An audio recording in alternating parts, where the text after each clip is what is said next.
নমস্কাৰ। আজি জুবিনদাৰ সপোনৰ প্ৰজেক্ট ৰৈ ৰৈ বিনালে মুভিখন চালোঁ আৰু এটা কথা উপলব্ধি কৰিলোঁ আৰু প্ৰত্যেকেই অসমবাসী ৰাইজে এই কথা উপলব্ধি কৰিব যে আচলতে আমি কি হেৰুৱালোঁ। প্ৰতিজন ব্যক্তিয়ে মুভিখন চোৱাৰ পিছত এই কথাটো উপলব্ধি কৰিব আকৌ এবাৰ। আৰু এটা কথা তেওঁ প্ৰমাণ কৰি থৈ গ'ল যে তেখেত এগৰাকী দুৰ্দান্ত অভিনেতা। প্ৰতিটো চিন প্ৰত্যক্ষ কৰি অকল হৃদয়ৰ নিবৃত্তকণত অশ্ৰু বিয়পিছে। আচৰিত, ইমান কথা মিলিব পাৰে, ইমান কথা কিদৰে সম্ভৱ আগতীয়াকৈ জনা।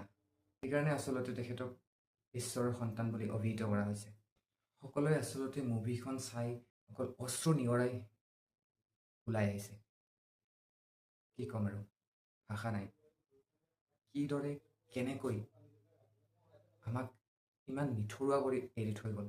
তেওঁ ঠিকে কৈছিল, আচলতে তেওঁ কোৱা কথাবোৰ, তেওঁ গোৱা গানবোৰ আমি তেতিয়া বুজি নাপালোঁ, উপলব্ধি কৰিব নোৱাৰিলোঁ। এতিয়া আচলতে প্ৰতিটো শব্দ আমাৰ হৃদয়ৰ মাজেৰে চুই যায়। জয় জুবিন দা।